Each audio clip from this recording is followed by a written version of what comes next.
Центральные СМИ сообщают чрезвычайные новости из мира шоу-бизнеса и культуры. Сегодня утром на болгарском телевидении известный российский певец Филипп Бедросович Киркоров в связи с трагической ситуацией в семье известного артиста срочно обратился ко всем телезрителям. Во время интервью Филипп Бедросович Киркоров был крайне эмоционален и не смог сдержать слез. Он попросил прощения у всех российских зрителей и у своего сына Мартина, который уже несколько недель подряд находится в критическом состоянии здоровья. Филипп Киркоров отметил, что после трагической ситуации в его семье он полностью пересмотрит свое поведение на музыкальной сцене, а также изменит взгляды на жизнь. Цитата. «По моей вине умирает сын Мартин, который так и не вошел во взрослую жизнь. К сожалению, трагическую ситуацию уже невозможно изменить, и остается только молиться. Самое обидное, что именно я, Филипп Киркоров, который безумно любит своего сына, стал главным виновником трагедии». Помимо этого, Филипп Киркоров извинился и перед российскими телезрителями за свое иногда беспардонное поведение на сцене, танцы на кресте и подобные выходки.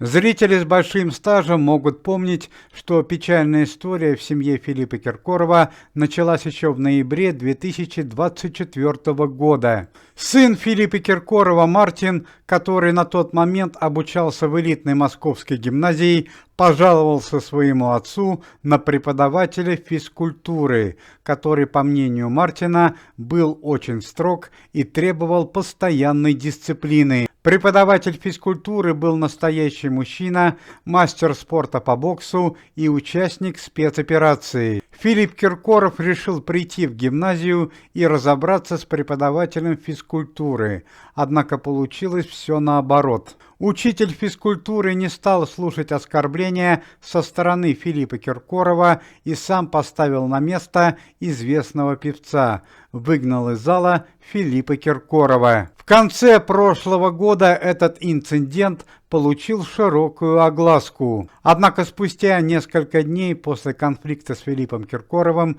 преподаватель физкультуры таинственно погибает. В этом подозревают криминальных друзей Филиппа Бедросовича, однако полностью вину Филиппа Киркорова доказать не удалось. Ну а спустя еще 2 недели в семье Филиппа Киркорова происходит еще одно трагическое событие. Филипп Бедросович Киркоров подарил своему сыну на Новый год очень дорогие подарки. Однокомнатную квартиру в Москве на Лубянке за 17 миллионов рублей, дорогую иномарку и набор игровых приставок. Однако получилось так, что Мартин в самые короткие сроки испортил дорогие подарки своего отца. Виной всему стали старшие друзья Мартина, участники телепроекта «Дом-2», которые устроили дискотеку в шикарной квартире на Лубянке и испортили там ремонт, а также разбили дорогую иномарку. Узнав об этом чрезвычайном событии, Филипп Киркоров не стал разбираться в ситуации и перешел все правила приличия.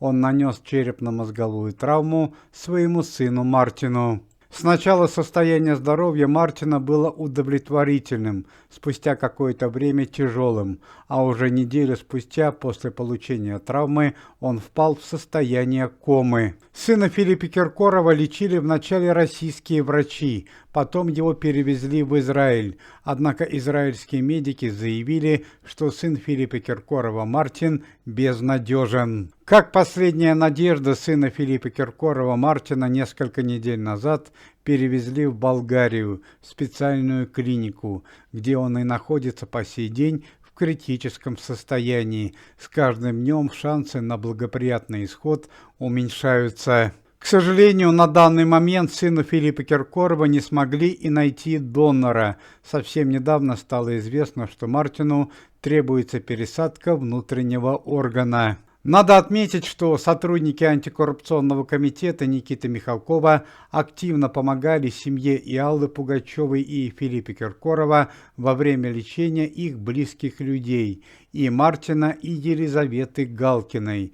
В частности, Елизавете Галкиной помощь антикоррупционного комитета помогла, и она уже практически поправилась. Однако Мартин до сих пор находится в критическом состоянии. Уважаемые зрители, если вы желаете выздоровления сотрудникам комитета и поддерживаете их деятельность, то можете поставить лайк под видео и написать поддерживающий комментарий.